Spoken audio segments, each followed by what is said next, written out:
Capítulo 2. A Criação.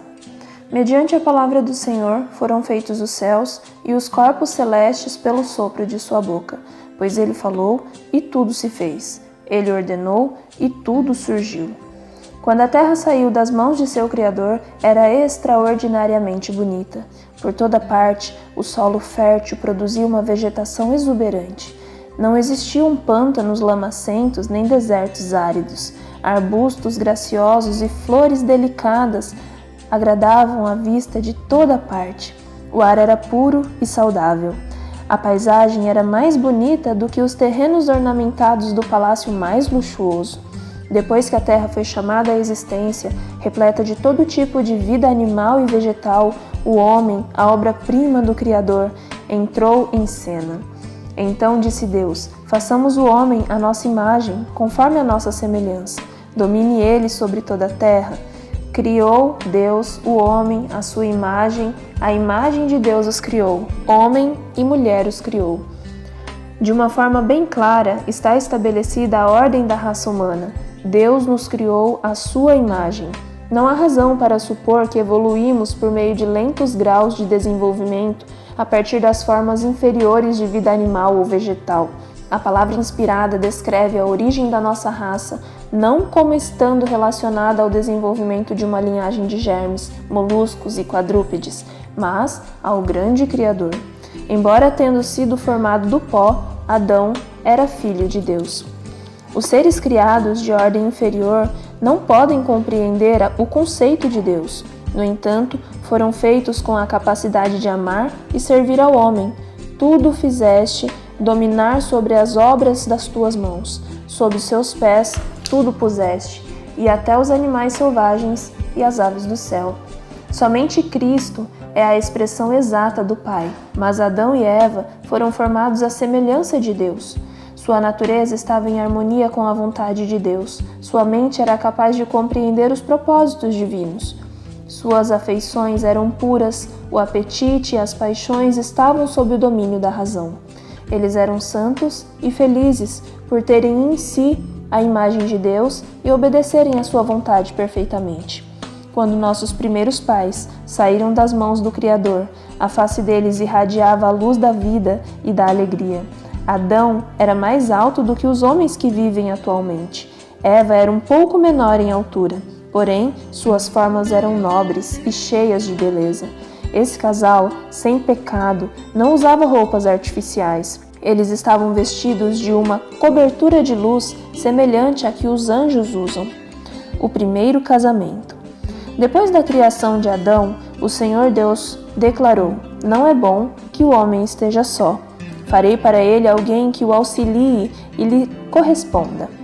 Deus deu a Adão uma companheira que lhe correspondesse, que poderia ser uma com ele em amor e simpatia. Eva foi criada de uma costela tirada do lado de Adão. Ela não deveria dominar, como a cabeça, nem ser pisada sobre os pés, como se fosse inferior, mas deveria estar ao seu lado, como uma igual, amada e protegida por ele. Ela era o seu segundo eu, mostrando isso a união íntima que deveria existir nesse relacionamento. Além do mais, ninguém jamais odiou seu próprio corpo. Antes, o alimenta e cuida dele. Por essa razão, o homem deveria deixar pai e mãe e se unir à sua mulher, e eles se tornarão uma só carne. O casamento deve ser honrado por todos. É uma das duas instituições que, depois da queda, Adão trouxe consigo para além dos portais do paraíso. Quando os princípios divinos são reconhecidos e obedecidos, o casamento se torna uma bênção, preserva a pureza e a felicidade do gênero humano e eleva a natureza física, intelectual e moral. Ora, o Senhor Deus tinha plantado um jardim do Éden para os lados do leste e ali colocou o homem que formara. Nesse jardim haviam árvores de toda espécie, muitas delas carregadas de frutos deliciosos. Lindas videiras cresciam eretas, com seus ramos pendendo sobre o peso dos frutos saborosos. O trabalho de Adão e Eva era moldar os ramos da videira, formando caramanchões, para fazerem assim, com árvores vivas, um lar para eles morarem sobre as árvores cobertas de folhas e frutos. No meio do jardim estava a árvore da vida, superando em beleza a todas as outras árvores. Seu fruto tinha a propriedade de manter a vida para sempre. Assim foram concluídos os céus e a terra e tudo o que neles há. E Deus viu tudo o que havia feito, e tudo havia ficado muito bom. Nenhuma mancha de pecado ou sombra da morte desfigurava a beleza da criação. As estrelas matutinas juntas cantavam e todos os anjos se regozijavam. A bênção do sábado. Em 6 dias, a grande obra da criação foi finalizada. Deus neste dia descansou. Abençoou Deus o 7º dia e o santificou, porque nele descansou de toda a obra que realizara na criação. Tudo era perfeito, digno de seu divino autor, e ele descansou, não como alguém que estivesse cansado, mas satisfeito com o trabalho realizado, fruto da sua sabedoria e bondade. Depois de repousar no 7º dia, Deus o separou como um dia de descanso. Seguindo o exemplo do Criador, os seres humanos deveriam repousar neste dia santo, não só para que pudessem refletir sobre a obra da criação de Deus, mas para que seu coração se enchesse de amor e reverência para com o Criador.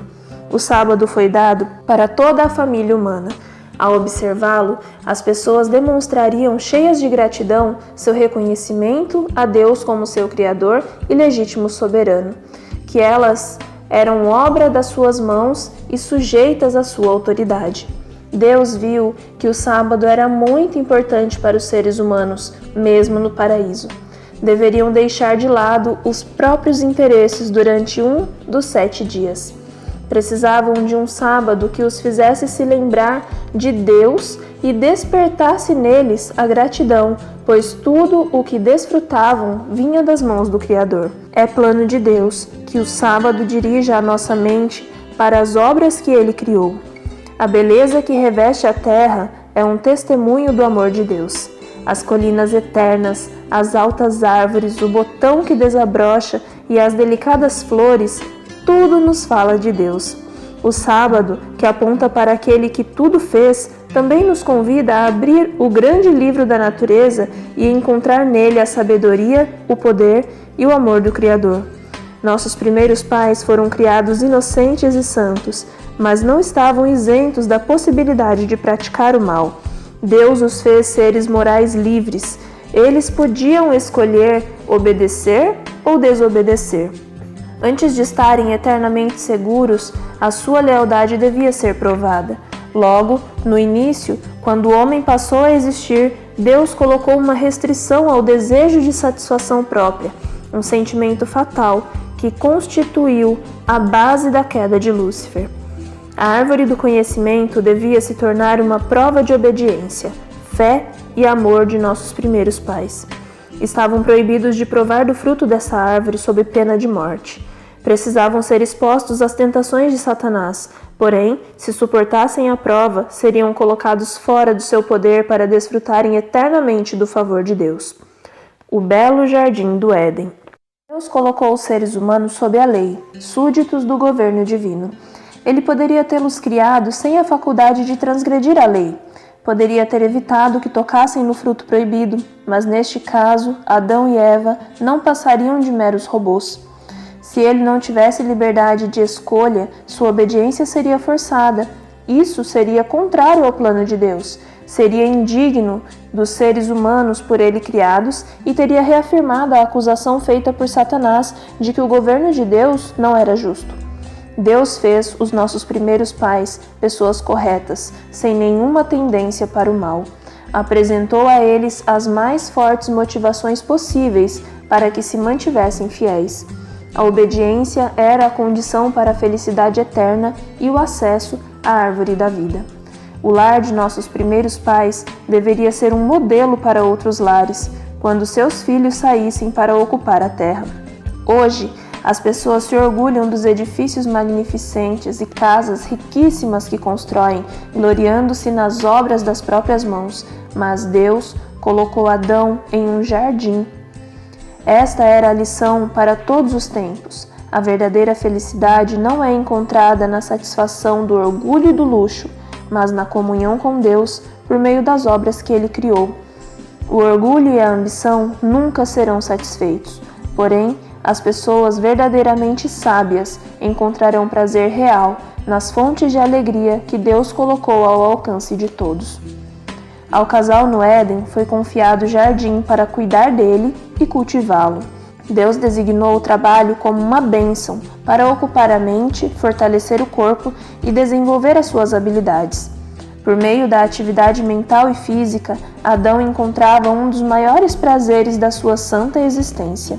É um erro considerar o trabalho uma maldição, mesmo que ele traga cansaço e dor. Há pessoas ricas que olham com desprezo para as classes trabalhadoras, mas isso não está em harmonia com o propósito de Deus ao criar o homem. Adão não deveria ficar na ociosidade. Nosso Criador, que compreende o que é melhor para a nossa felicidade, designou a Adão o seu trabalho. A verdadeira alegria da vida é encontrada apenas por homens e mulheres que se dedicam ao trabalho. O Criador não preparou nenhum espaço sequer para a prática da preguiça. Adão e Eva, como santo par, eram não apenas filhos sob o paternal cuidado de Deus, mas estudantes que recebiam instruções diretamente do Criador, que é plenamente sábio. Eles eram visitados pelos anjos e tinham o privilégio de conversar face a face com aquele que os havia criado. Estavam cheios de vigor, fornecido pela árvore da vida. Sua capacidade intelectual era somente um pouco menor que a dos anjos. As leis da natureza estavam abertas à sua mente pelo infinito Criador e mantenedor de todas as coisas. Cada criatura vivente, desde a poderosa baleia que vive nas águas dos oceanos até o minúsculo inseto que flutua em um raio de sol, eram todos familiares para Adão. Ele deu a cada um o seu nome e conhecia a natureza e os hábitos de todos. Em cada folha da floresta, em cada estrela na terra, no céu, no ar, tudo estava escrito o nome de Deus. A ordem e a harmonia da criação falavam da infinita sabedoria e poder. Enquanto Adão e Eva permanecessem fiéis à lei divina, eles estariam constantemente adquirindo novos tesouros do conhecimento, descobrindo novas fontes de felicidade e obtendo compreensões cada vez mais claras do imutável e infalível amor de Deus.